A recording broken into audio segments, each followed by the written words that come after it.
La rotation latérale du tronc est un mouvement fondamental de la biomécanique du corps, où le torse tourne d'un côté, sans déplacer excessivement le bassin. Ce geste est clé dans les activités quotidiennes, comme se tourner pour regarder en arrière, atteindre des objets latéraux, ou effectuer des tâches comme conduire. De plus, il est essentiel dans des sports comme le golf, le tennis, le baseball, où la mobilité rotationnelle efficace est déterminante pour la performance et la prévention des blessures. Ce mouvement implique principalement les obliques externes et internes, les érecteurs du rachis et le fascia thoraco-lombaire, entre autres. La bonne activation et synergie entre ces muscles garantissent une rotation fluide et sécurisée, évitant les compensations qui peuvent générer des surcharges dans la zone lombaire ou thoracique. Une fonction musculaire inefficace ou désordonnée dans la rotation latérale du tronc peut contribuer à la douleur, à la raideur ou à des altérations posturales. Si vous avez des patients qui présentent une restriction de mobilité, une faiblesse ou des inconforts en inclinant le tronc, la question clé que vous devez vous poser est « Quel muscle ne fonctionne pas correctement pour que mon patient puisse réaliser la rotation latérale avec une qualité de mouvement ?»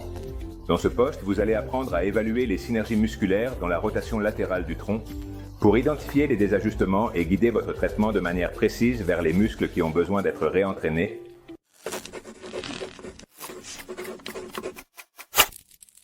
Tout d'abord, vous allez découvrir quels muscles sont les plus activés lors de l'inclinaison latérale du tronc vers la droite. Premièrement, l'oblique externe droit. Ce muscle tire la cage thoracique vers le bassin du côté droit, facilitant l'inclinaison latérale de ce côté.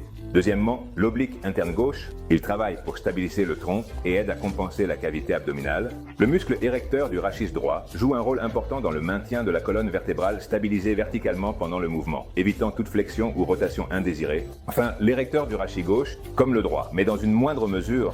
Par conséquent, la synergie attendue dans l'inclinaison latérale du tronc vers la droite et l'oblique externe droit s'active plus que l'oblique interne gauche, plus que l'érecteur du rachis droit et plus que l'érecteur du rachis gauche. Vas-tu apprendre à évaluer cette synergie dans la rotation latérale du tronc avec un exemple réel d'un patient souffrant de douleurs lombaires? En analysant l'activation musculaire lors d'une rotation latérale du tronc, il est essentiel d'observer la synergie entre les muscles impliqués. Dans ce cas, notre patient montre le schéma suivant.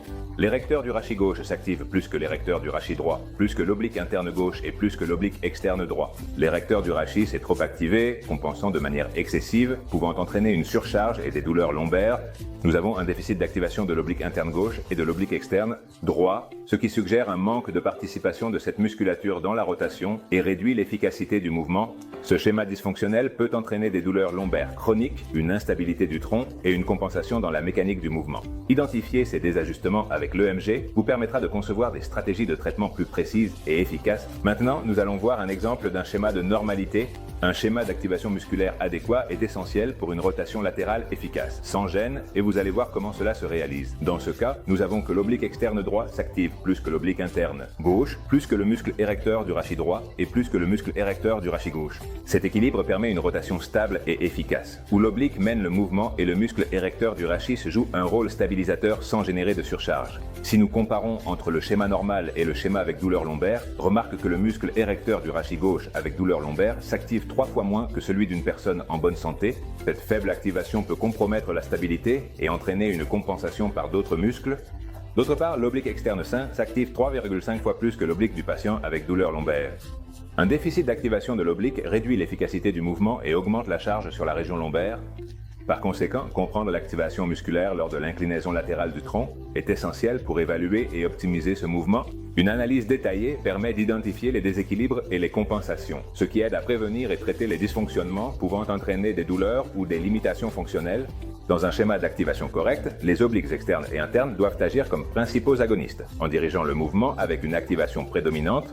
Si d'autres muscles, comme l'érecteur du rachis, assument un rôle excessif, des compensations peuvent se produire, affectant l'efficacité du geste et augmentant le risque de surcharge. Grâce à l'électromyographie de surface, il est possible de mesurer objectivement l'activation musculaire et de corriger les schémas dysfonctionnels. Nous nous voyons dans le prochain poste.